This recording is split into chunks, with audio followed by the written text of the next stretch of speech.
felt like a natural kind of makeup and lipstick day. I've really wanted to film this video for a while, and I was trying to decide what I wanted to wear on my lips while I filmed it, and I think I've changed my lipstick like 4 or 5 times, and I settled on this guy. In part because my lips are so dry, and only made worse by the fact that I've swatched a bunch of different lipsticks on my lips to decide what I wanted. And I don't know where the rest of that sentence was going. Let's just talk about what this video is about, shall we? So I have a incredibly large collection of lipsticks. It has since shrunk. Like, I think when I first showed it to you in my makeup collection, it was ginormous.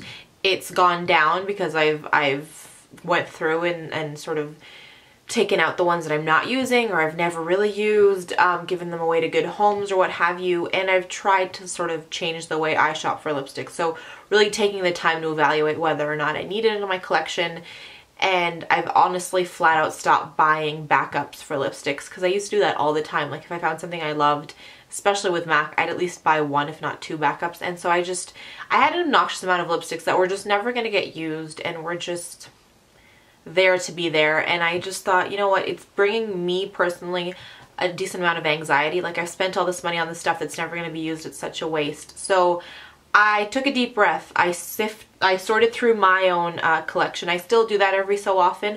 Like, I'll go through stuff that isn't being used, or that I haven't worn in a long time. Whatever hasn't been working for me, I will donate to a good home, or I'll pull out and make sure I use again. But anyways, I've sort of started to take on a couple new philosophies and tips and tricks when I want to go shopping for lipstick, and I thought I'd share them with you in case any of you guys could use, you know, these kinds of tips. And yeah, I'm just gonna run through them. And as always, any questions, leave those down for me below and let's chat. Leave me any of your tips down below as well. Because we're all here to help each other, right?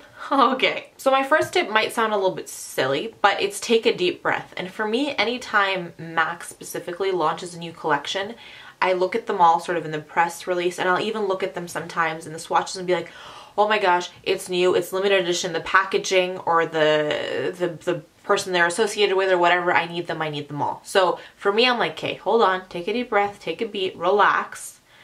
They're pretty, we love them, it's something I get excited about, but just take a beat, right? And that sort of taking a beat helps sort of relax me. When I talked about sort of my whole, not change of mentality, but I think a couple videos back I told you guys that I wanted makeup shopping to get fun again. Like, I got to this point where like I needed everything, and it became like collecting for the sake of collecting and not enjoying it anymore. I don't want to stop buying makeup. I just want to stop it from being like, oh my gosh, the minute it launches I need to be on the website, I need to get everything, and if I don't get everything I need to panic. I had gotten to that place. Like, I'm not ashamed to say it, I had gotten to that place, and I don't want to be there anymore. I don't want to stop buying makeup, but I don't want to make it not fun, if that makes sense. So my first personal step when I see a new collection launch or what have you is I just take a minute. I take the time to appreciate and enjoy the beautiful art, like, you know, the press releases. I take a minute to enjoy that and all the swatches and all, you know, everything around it. But I just take a minute to sort of take it all in and, yeah, enjoy it for what it is before making my decisions on what I want to buy. My second is think about the finish. So for me, it was like I would just sort of collect the whole, like grab the whole collection. Or if it's new, like, I don't know, Bite came out with those crayons. I was like, oh, I need them all. Or Melt, is it Melt? No. Melt have matte lipsticks, which I love. Not Melt. Too Faced came out with those melted lipsticks, which have gorgeous colors, and again, I'm like, oh, I need them. But for me, I know that I love a matte lipstick. I love a matte lipstick and I love an opaque lipstick. That doesn't mean that I don't buy other kinds of finishes. I have glosses I love. I have creamy lipsticks I love, like Bite's Retsina, I adore, and it's not a matte and it's not an opaque color. But for me, when I'm first sort of overwhelmed by a new collection or a new brand at Sephora or whatever, I'll take a minute. My second thing after I've like taken a minute to breathe after I've enjoyed what it is thinking about the finish. So it's a new orange lipstick. Okay, well, but it's a sheer creamy orange lipstick. how often do I wear sheer creamy lipsticks, right? So that's sort of my second tip in trying to narrow down my choices is it a finish I like to wear all the time? Is it a finish that I enjoy? That's the second sort of little mental note I make to myself. The third is it a color I wear a lot? Or I enjoy wearing. So there are colors that I am drawn to that I don't necessarily wear a lot. So corally colors, you know, True Coral, hold on. So True Coral by Tom Ford. I have a whole video on these lipsticks with swatches that I can link down below. But this is a color I am drawn to time after time after time, but I don't really wear this kind of color. So I think I bought like 3 or 4 different lipsticks, MAC, CoverGirl, no, Maybelline, Tom Ford, obviously, in this color because I'm drawn to that color. And then I get home and I put it on my lips and it's like, okay, but this is not a color you really wear. So it just sits in my collection. So that's another thing that I have to constantly check myself on is I love this color. I know I love it on other people. I love it in promo pics. I love it in the tube, but it's not a color I wear enough. So do I need a third or fourth color, a third or fourth tube of lipstick in this color?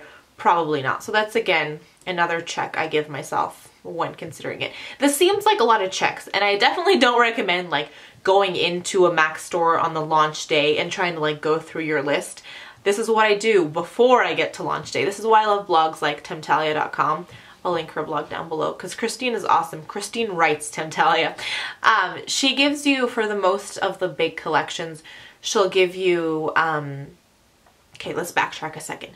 MAC collections that tend to sell out quickly, she usually reviews them before they're out. Any other new collections she reviews sort of as they come out, and that way you can see swatches, you can read her opinions, and I really need to do that before I hit a MAC store, before a big collection launches, or before I sort of run into Sephora right after they've opened their new Bite Beauty section, just because I need sort of time to go through my list, to look at swatches, to do all that good stuff. So what I was trying to say, I guess, is don't go into a MAC counter thinking you can go through your list. Do that ahead of time, if that makes sense.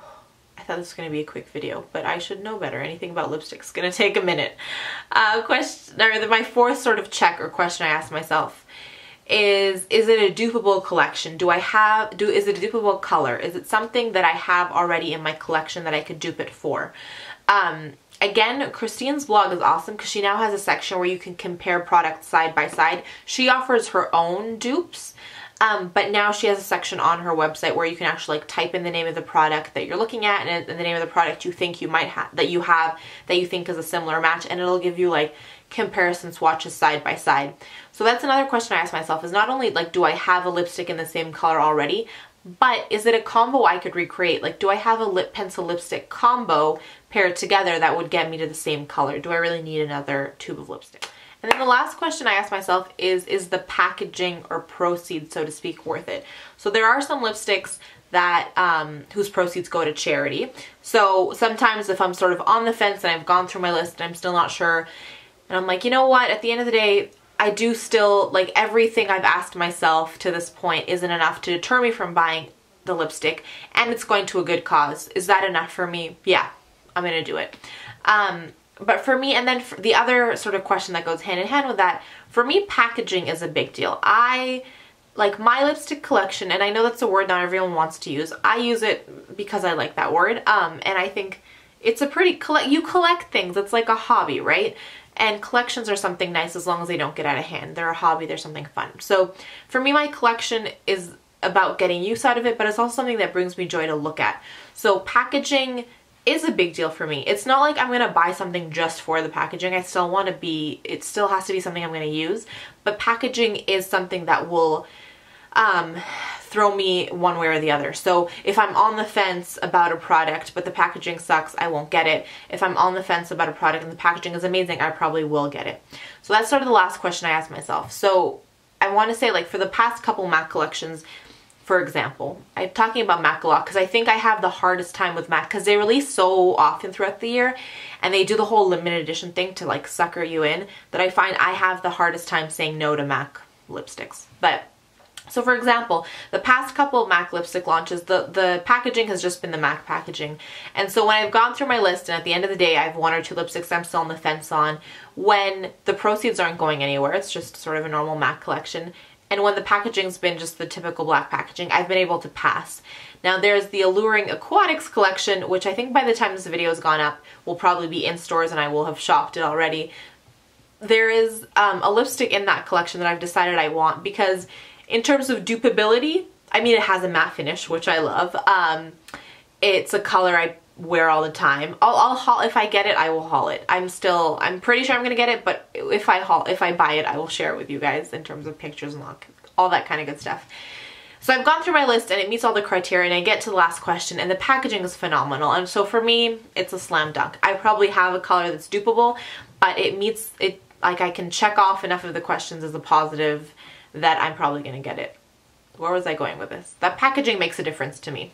And it might make a difference to you, it might not, but just something not to belittle. Packaging is important, and there's a reason that companies spend so much money coming up with innovative packaging. Okay, this quick video has turned into a long ramble video, but I hope that was useful. Please share your tips and tricks on how to sort of make sure you're making wise makeup shopping decisions with us down below. Lipstick is my kryptonite, but if you have a different kryptonite, share with us your tips on how you deal with that kind of stuff down in that comment section. And I think that's all I wanted to share with you in terms of my sort of tips on better buying lipstick techniques. So I'm going to do 3 points of positivity for you. The first, as you guys know, I've sort of had a rough week with illness and what have you, but a bonus of that is that because I've sort of been horizontal most of the week, I've been catching up on TV. So I've gotten to catch up on all the Real Housewives drama. I watch way too much of the Real Housewives. Like I watch Atlanta and Beverly Hills and Orange County, and I'm probably missing a couple, but those are the ones I caught up on this week. And just so much drama, man. Like, you feel like your life is a mess, and then you watch these people and they go on about their lives as if they've got it all under control. So if they think they've got it under control, we're doing just great, the rest of us. But yeah, I got to catch up on that, and that was really fun.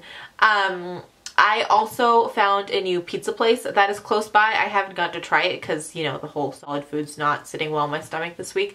But I had a friend try it, and it's super close to here, and the people that work there are really sweet, she was saying. So I'm really excited to get sort of more into that, to like try it out for myself. And I love pizza, so the fact that they're close by and they're affordable and they're nice people that own this like little family store, super excited about that.